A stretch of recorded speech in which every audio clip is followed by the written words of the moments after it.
नमस्कार, स्वागत है आप सभी का। मैं हूं आपके साथ कुमार कुणाल धीरज। आप देख रहे हैं मुद्दा और आज मुद्दा में बातचीत होगी ट्रंप की, ट्रंप के एक्शन की और चीन पाक को टेंशन की। अमेरिका के 47वें राष्ट्रपति पद की शपथ लेते ही डोनाल्ड ट्रंप ने चीन और पाकिस्तान को सबसे बड़ा टेंशन दे दिया है। इससे दोनों देशों में हड़कंप मच गया है। शपथ ग्रहण के पहले तक ट्रंप ने चीन से रिश्ते सुधारने का संकेत दिया था, मगर शपथ ग्रहण के बाद अपने एक ऐलान से उन्होंने चीन को चौंका दिया है। वहीं पाकिस्तान को भी गहरे सदमे में डाल दिया है, मगर इस मौके पर भारत ने छक्का जड़ दिया है। दरअसल डोनाल्ड ट्रंप ने अपने शपथ ग्रहण समारोह के बाद, शपथ लेने के बाद मेक्सिको के बॉर्डर पर इमरजेंसी लगाने के बाद दूसरा सबसे बड़ा ऐलान जो किया है वह चीन से जुड़ा हुआ है। ट्रंप ने कहा कि वह पनामा नहर को पूरी तरह अपने नियंत्रण में लेंगे। बता दें कि इस नहर का अधूरा निर्माण अमेरिका ने 1914 में पूरा किया था। 1978 तक यह अमेरिका के ही नियंत्रण में था। 1989 से अमेरिका और पनामा इस पर संयुक्त रूप से नियंत्रण रखने लगे, मगर बाद में 1999 में अमेरिका ने इसका नियंत्रण पनामा को सौंप दिया था। यह नहर पनामा को सौंपे जाने के बाद चीन ने पनामा से दोस्ती गहरी कर ली। चीन ने पनामा नहर पर 2 बड़े पोर्ट बना दिए। धीरे धीरे पनामा नहर का नियंत्रण चीन के हाथों चला गया। बता दें कि दुनिया के तमाम देश व्यापार के लिए पनामा नहर के जलमार्ग का इस्तेमाल करते हैं। अमेरिका भी इसी का इस्तेमाल करता रहा है। अगर अमेरिका के पास यह नहर नहीं होगी तो उसे पूर्वी से पश्चिमी अमेरिका जाने में ही 20 किलोमीटर से अधिक का चक्कर काटना पड़ेगा। इसमें 1 हफ्ते का समय और ईंधन जाया होता है, जबकि इस मार्ग के इस्तेमाल से 10 से 12 घंटे लगते हैं। इसलिए अमेरिका के लिए यह नहर जरूरी है। वहीं पनामा पर अमेरिका की नजर गड़ती देख शी जिनपिंग टेंशन में आ गए। पाकिस्तान को ट्रंप के आने से तो सबसे बड़ा झटका लगा है। उसकी वजह आतंकवाद के खिलाफ ट्रंप का सख्त रुख है। ट्रंप ने ऐलान किया है कि वह विदेशी आतंकवाद को पूरी तरह खत्म कर देंगे। इससे पहले ट्रंप ने अपने पहले कार्यकाल के दौरान भी आतंकवाद को बढ़ावा देने पर पाकिस्तान को फाइनेंशियल एक्शन टास्क फोर्स की सूची में डाल दिया था। इससे पाकिस्तान को टेरर फंडिंग मिलनी बंद हो गई थी। करीब 4 साल तक पाकिस्तान पर यह प्रतिबंध लागू रहा। इससे पाकिस्तान की अर्थव्यवस्था में कंगाली आ गई। ट्रंप के आतंकवाद के खिलाफ संबोधन भाषण में सख्त ऐलान से पाकिस्तान फिर बौखला गया है। एक तरफ जहां ट्रंप के शपथ ग्रहण के बाद चीन और पाकिस्तान में मातम जैसा माहौल है, तो वहीं भारत रणनीतिक रूप से काफी मजबूत हो गया है। और ट्रंप का यह एक्शन चीन और पाकिस्तान को टेंशन देने के लिए काफी नजर आ रहा है, क्योंकि 47वें राष्ट्रपति के तौर पर ट्रंप ने शपथ ली और उसके ठीक बाद उन्होंने यह ऐलान कर दिया है, जिससे चीन सख्ते में।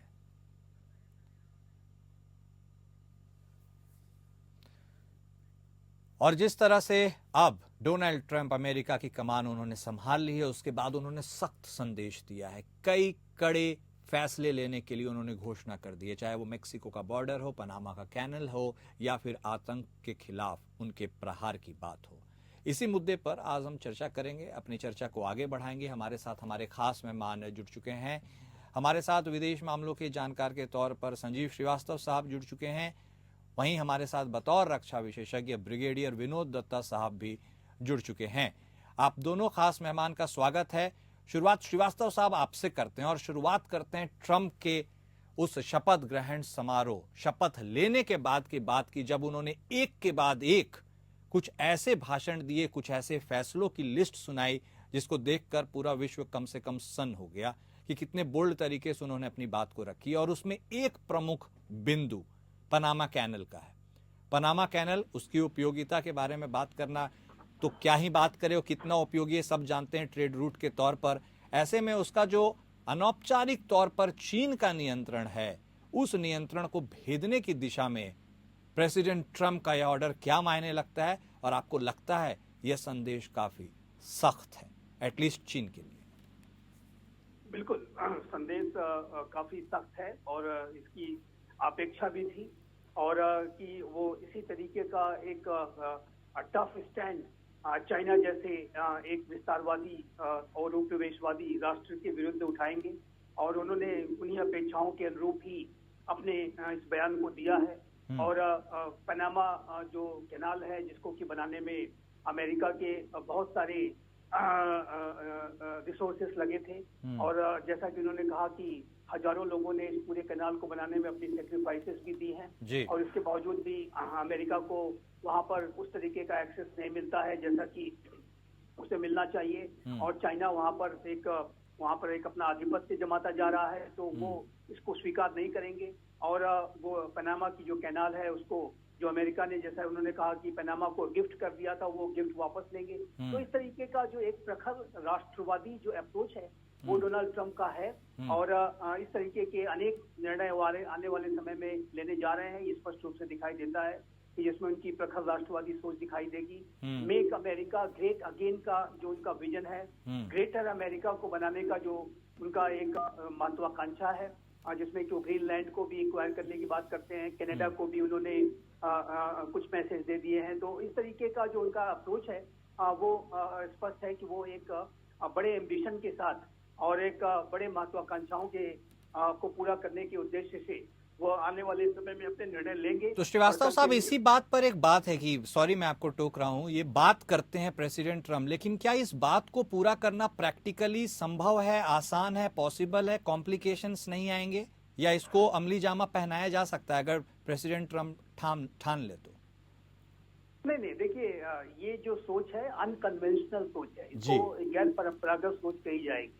और पूरे विश्व में एक जो रूल्स बेस्ड ऑर्डर है, जाहिर है कि आप डेनमार्क की टेरिटरी ग्रीनलैंड को अपने में मिलाने की बात करेंगे, कनाडा को आप कहेंगे कि वो 51st स्टेट क्यों नहीं बन जाता अमेरिका का, पनामा जिसके पास पनामा कैनाल का सॉवरेन राइट है उसको आप कहेंगे कि हम उनसे छीन लेंगे, वापस ले लेंगे, इत्यादि इत्यादि। तो ये डेमोक्रेट जो रूल्स बेस्ड ऑर्डर जो यूनाइटेड नेशंस के चार्टर के माध्यम से स्थापित किया गया था, अमेरिका उसका लीडर था, वो उसके विरुद्ध ये बातें हैं। ये किसी भी राष्ट्र की संप्रभुता, उसकी टेरिटोरियल इंटीग्रिटी और उसकी गरिमा के खिलाफ भी है। अब कनाडा को कहना कि इतना बड़ा राष्ट्र है, उसका अपना एक स्वतंत्र इतिहास है, उसको कहना कि आप हमारे 51st स्टेट बन जाओ, तो ये उस राष्ट्र के लोगों के लिए कितना अपमानजनक है, कितना एम्बैरेसिंग है। तो मैं ये उचित नहीं मानता कि इस तरीके के बयान विश्व के नेताओं को और अभी अमेरिका जैसे राष्ट्र के राष्ट्रपति को देने चाहिए। और ये मेरे असेसमेंट के मुताबिक अच्छा अप्रोच नहीं है। ये तो उसी तरीके का अप्रोच हुआ कि राष्ट्रपति पुतिन कह रहे हैं कि वो सारे पूर्ववर्ती सोवियत रिपब्लिक्स को फिर से मिला लेंगे और पुराना सोवियत यूनियन रिवाइव कर देंगे।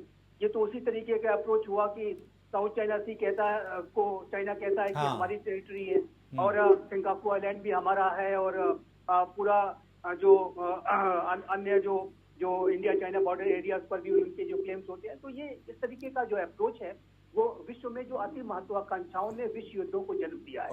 कुणाल जी, मैं इस बात को स्पष्ट रूप से कहना चाहता हूँ कि अति महत्वाकांक्षी जब नेता हो जाते हैं, विश्व के नेता हो जाते हैं, तो दुनिया विश्व युद्ध की तरफ बढ़ती है। प्रथम विश्व युद्ध का इतिहास, द्वितीय विश्व युद्ध का इतिहास हमें यही सिखाता है कि अति महत्वाकांक्षाओं से अंतर्राष्ट्रीय समुदाय को बचना होगा, चाहे वो अमेरिका के राष्ट्रपति क्यों ना हो। देखिए, लेकिन सर स्पेसिफिकली यदि पनामा कैनल की बात करें तो प्रेसिडेंट ट्रम्प कह रहे हैं कि हमने जिस मकसद के लिए दिया था उस ऑर्डर से उन्होंने पनामा ने इसे नहीं चलाया, तो क्या ब्रीच ऑफ वायलेशन के तहत वापस उसे एक्वायर किया जा सकता है या एक टेढ़ी खीर है? नहीं, ये तो एक किसी भी क्लेम को करने के लिए अनेक तर्क दिए जा सकते हैं। कोई भी चाइना अगर कहे कि पूरा हमने 9 डैश लाइन बना दी है और 9 डैश लाइन के माध्यम से पूरा चाइना जो साउथ चाइना सी का 90% भाग हमारा है, क्योंकि उसके हमारे हिस्टोरिकल रीजन्स हैं कि वो भविष्य इतिहास में हमारा ही पार्ट था। तो इस तरीके के क्लेम्स तो जरूर किए जा सकते हैं कि पिछले समय में हमारा ये था और आज हमारा नहीं है, इसलिए हम इसको वापस लेंगे। तो मुझे नहीं लगता कि ये तर्क उचित है और मेरा ऐसा मानना है, मैं फिर से इस बात को रीएम्फसाइज करूंगा और हमारे अपने जो राष्ट्र का जो एक अप्रोच रहता है कि अंतर्राष्ट्रीय जो मामले होते हैं उसको नेगोशिएटिंग टेबल पर बातचीत के माध्यम से, संवाद के माध्यम से रिजॉल्व करने का जो प्राइम मिनिस्टर मोदी का और पूरे भारतीय राष्ट्र का जो एक अप्रोच है, मैं उसी को समर्थन देता हूँ। और मुझे नहीं लगता कि इस तरीके से फोर्सफुल एक्विजिशन कर लेना चाहिए कि पनामा को हमने कभी दिया था और हम वापस लेना चाहते हैं और आप नहीं देंगे तो हम बाई फोर्स कर लेंगे।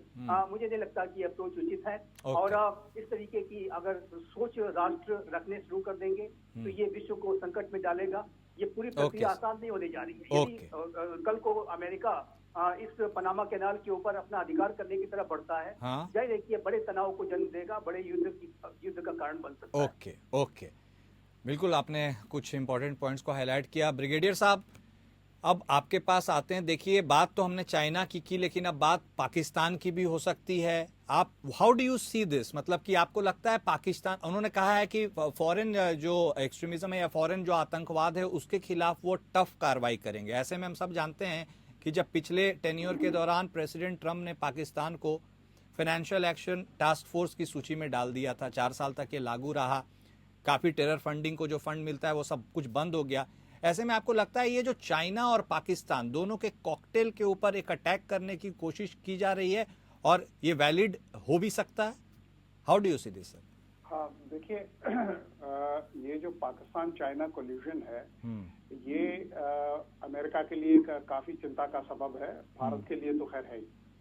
और इस चीज में देखने वाली बात ये है कि अमेरिका अपना जो फुटहोल्ड है वो पाकिस्तान में खोना नहीं चाहेगा, क्योंकि आप ये देखिए F-16 उसने दिए थे कि एंटी टेररिस्ट एक्टिविटीज में इनका इस्तेमाल किया जाए, लेकिन जिस तरह से पाकिस्तान उन सामरिक संसाधनों को या उन पैसों को जिस तरह से मिसस्पेंट या मिस अप्रोप्रिएट करता है वो अमेरिका को भी जाहिर है। लेकिन हाँ, सबसे बड़ी थ्रेट आज अमेरिका को अगर कोई है तो वो चाइना की तरफ से है। तो वो यकीनन ये चाहेगा कि अपना जो फुटहोल्ड है वो मतलब अपनी जो स्थिति है वो इंडिया के साथ कंसोलिडेट करेगा, लेकिन पाकिस्तान के ऊपर वो अपना जो होल्ड है उसको कम नहीं करेगा, उसको रेगुलेट कर सकता है। क्योंकि जिस तरह से पाकिस्तान अपने सामरिक संसाधनों के लिए उसने अपने जो कॉरिडोर्स खोल रखे हैं, जिस तरह से आप देखिए CPEC है, उधर से बर्मा म्यांमार से होते हुए उसने एक क्यूमिन तक अपना कॉरिडोर खोल रखा है।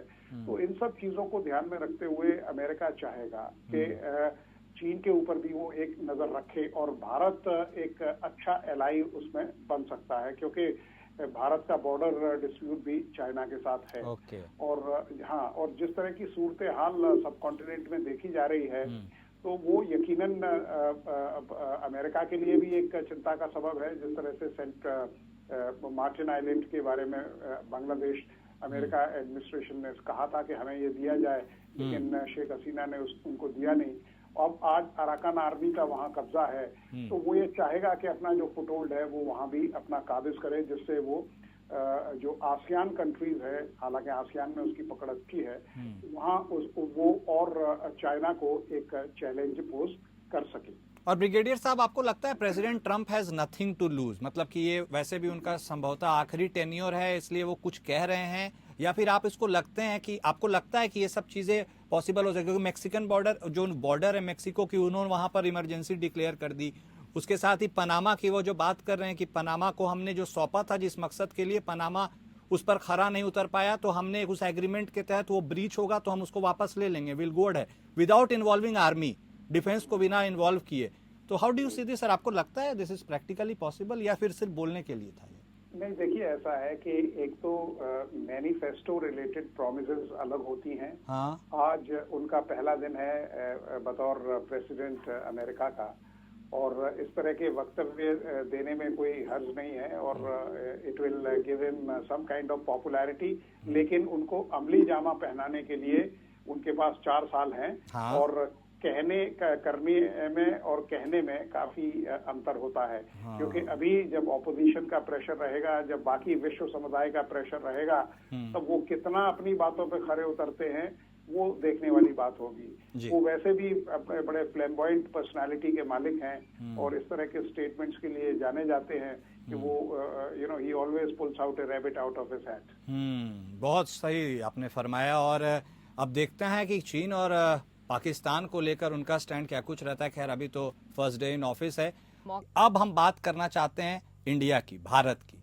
अब देखिए, प्रधानमंत्री मोदी ने एक्स पर ट्वीट किया, उन्होंने बधाई भरा संदेश उन्हें दिया और उन्होंने उसमें हाईलाइट किया है मेरे प्रिय मित्र। ऐसे में चाइना और पाकिस्तान के उनके इस ओपनिंग स्टैंड के बाद अब क्या प्रोस्पेक्ट्स भारत को नजर आता है? आपको लगता है कि भाई भारत के लिए एक बहुत अच्छा एक अपॉर्चुनिटी है कि वो उसे कैपिटलाइज करे, आगे बढ़े इसको लेकर के और अपने रिश्ते और बेहतर बनाए, और उससे हमें क्या कुछ विशेष स्ट्रेटेजिक फायदे हो सकते हैं?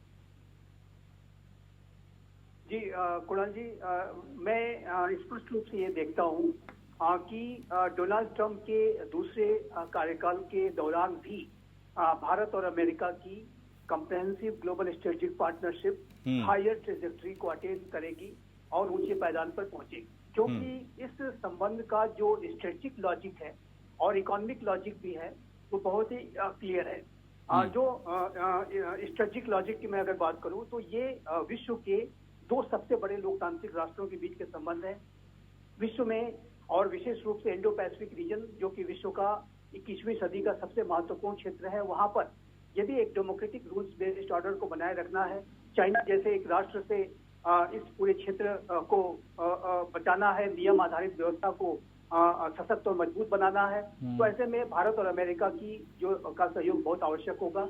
डोनाल्ड ट्रंप इस बात को जानते हैं और इसी वजह से वो क्वाड के इनिशिएटिव को उन्होंने रिवाइव किया था 2017 में, और एक बार फिर से अब क्वाड के फॉरेन मिनिस्टर्स की भी मीटिंग होने जा रही है और इस बात की भी प्रबल संभावना है कि डोनाल्ड ट्रंप आने वाले समय में क्वाड की जो लीडर्स की जो समिट जो भारत में होगी उसमें शिरकत करने के लिए वो भारत की यात्रा भी करेंगे और ये यात्रा जल्द हो सकती है।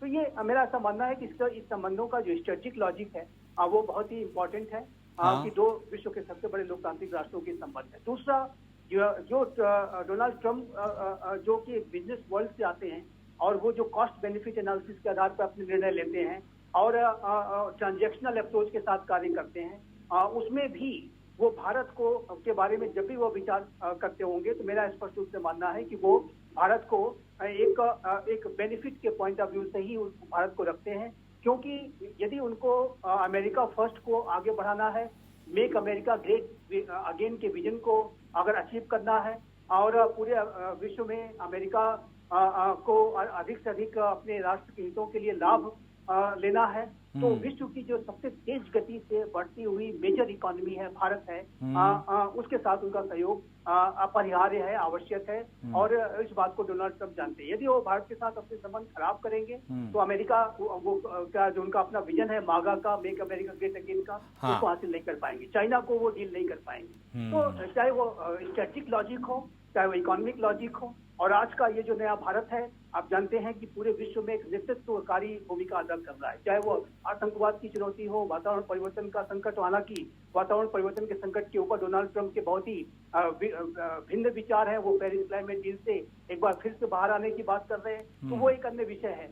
लेकिन पूरे भारत की जो महत्ता अंतर्राष्ट्रीय समुदाय में आज एक लीडर के रूप में जो स्थापित हो चुकी है, इसको डोनाल्ड ट्रंप जानते हैं और इसी वजह से वो भारत के साथ अपने संबंधों को खराब करने का जोखिम नहीं ले सकते। और एक अंतिम बात इसमें यह है कि भारत के प्रधानमंत्री श्री नरेंद्र मोदी और अमेरिका के राष्ट्रपति डोनाल्ड ट्रंप के बीच में एक गहरी केमिस्ट्री है, विचारधारात्मक समानता है, दोनों के बीच में की समझदारी बहुत ही अच्छी है और ये भी एक बड़ा बाइंडिंग फैक्टर रहेगी कि जिसकी वजह से ये जो संबंध है वो हायर ट्रेजेक्टरी को अटेन करेंगे। ठीक है, बिल्कुल नहीं, ऐसा ही फरमाया आपने। अब ब्रिगेडियर साहब देखिए, अब चूंकि भारत के पर्सपेक्टिव से बात हो रही है तो हम इस बात को और आगे इलाबरेट करेंगे, स्ट्रेच करेंगे। मैक्सिकन बॉर्डर की बात की, इसका मतलब कहीं ना कहीं इन्फिल्ट्रेशन के ऊपर सीधा प्रहार था उनका। उन्होंने साफ तौर पर स्पष्ट किया जो जहां से आए हैं उनको वापस वहीं छोड़ करके हम आएंगे। अब भारत भी देखिए इस तरह की परिस्थितियों से जूझता है, चाहे बांग्लादेश की बात करें या कुछ हद तक पाकिस्तान में जहां आतंकवादी घुसते हैं। तो इस हिसाब से आपको लगता है फ्रीक्वेंसी मैच हो रही है और दोनों हमारे प्राइम मिनिस्टर और प्रेसिडेंट ट्रंप की सोच उस हिसाब से अलाइंड है, और इससे जो सिक्योरिटी के लिहाज से, सुरक्षा के लिहाज से आप जो बोले, उससे हमें क्या कुछ फायदा मिल सकता है और चीन और पाकिस्तान के उस बैकड्रॉप को देखते हुए? देखिए, दो चीजें हैं। एक तो जो बॉर्डर की बात की आपने, मैक्सिको बॉर्डर हमेशा अमेरिका के लिए वो नासूर रहा है जो भारत के लिए पाकिस्तान है।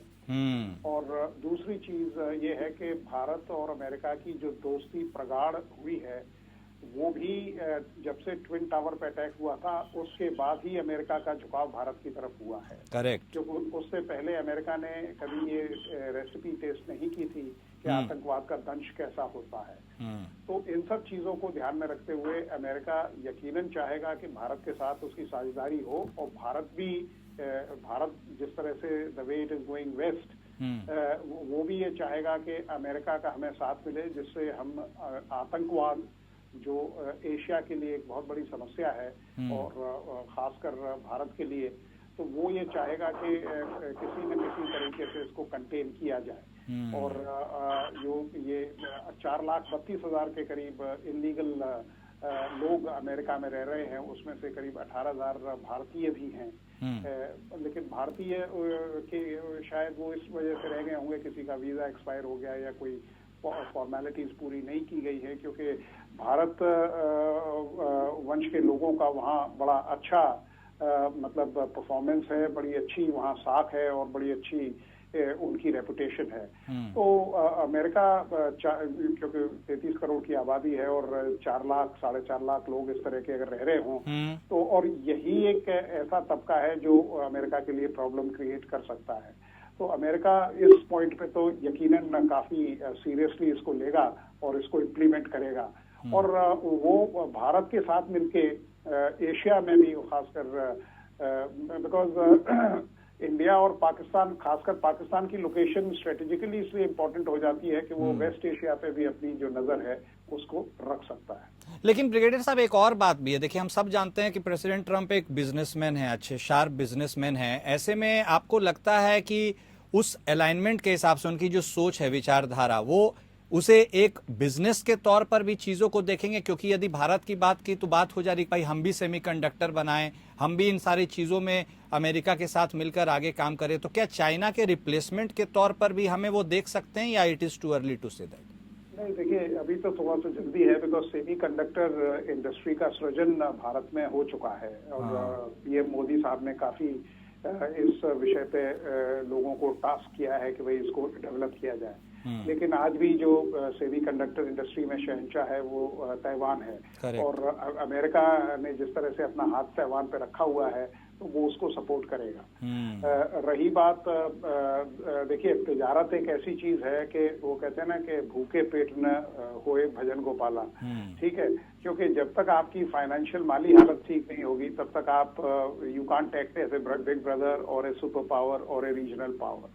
तो उसके लिए उसको भारत में मार्केट है, भारत के अंदर भारत सबसे लार्जेस्ट इंपोर्टर है और जितने आपके बिग टिकट कॉन्ट्रैक्ट्स होते हैं वो डिफेंस के ही होते हैं। तो पिछली बार भी वो करीब 30 बिलियन का एक पैकेज लेके गए थे जब अपने पहले टर्म में, और यकीनन वो उसको और आगे बढ़ाएंगे। और मुझे पूरा यकीन है कि जितने हमारे अभी प्रोजेक्ट्स जो अंडर कॉन्ट्रैक्ट हैं उनको एक्सपेडाइट करेंगे और आगे के लिए भी वो अपने देश के लिए कुछ न कुछ इस तरह के कॉन्ट्रैक्ट। लेकिन ब्रिगेडियर साहब वो तो भारत के लिए भी बोलते हैं भाई कि H1B वीजा के पॉलिसी के खिलाफ ही एक तरह से वो हैं, ऊपर से हमारे ऊपर भी एक्सपोर्ट टैरिफ और ये सब लगाने की बात करें तो क्या हमें बहुत अच्छा ही देखना चाहिए कि हमारे लिए भी कहीं ना कहीं कान ऐंठने का काम कर सकते हैं वो? नहीं, देखिए ये तो बिल्कुल जिस तरह से टैरिफ का उन्होंने ऐलान किया है भारत के लिए एक थोड़ा सा मतलब सेटबैक तो है ही। लेकिन ये है कि जैसे जैसे वो he will get formed in his seat, he will relax it. जैसे पहले सैंक्शंस लगाए थे जब हमने सेकंड न्यूक्लियर ब्लास्ट किया था, उसके बाद सैंक्शंस ईज ऑफ किए गए। तो जैसे जैसे रिक्वायरमेंट रहेगी अमेरिका शायद इनको भारत के खिलाफ उतने सीरियसली नहीं लेगा, लेकिन अक्रॉस दी बोर्ड वो बिल्कुल ये भी नहीं कह सकता कि साहब भारत को कोई हम बहुत बड़ा MFN स्टेटस देने वाले हैं। ठीक है, बहुत शुक्रिया आप दोनों खास मेहमान का हमारे साथ जुड़ने के लिए और अपनी बातों को दर्शकों के सामने रखने के लिए। तो देखिए अब प्रेसिडेंट ट्रंप ने वहां पर शपथ तो ले ली है, उनका कार्यकाल शुरू हो गया। अब देखना दिलचस्प होगा चीन, पाकिस्तान और इंडिया के पर्सपेक्टिव में कितना कुछ आगे वो बढ़ा सकते हैं और किस हद तक इसे ले जा सकते हैं। मेरे साथ फिलहाल मुद्दा में बस इतना ही। नमस्कार।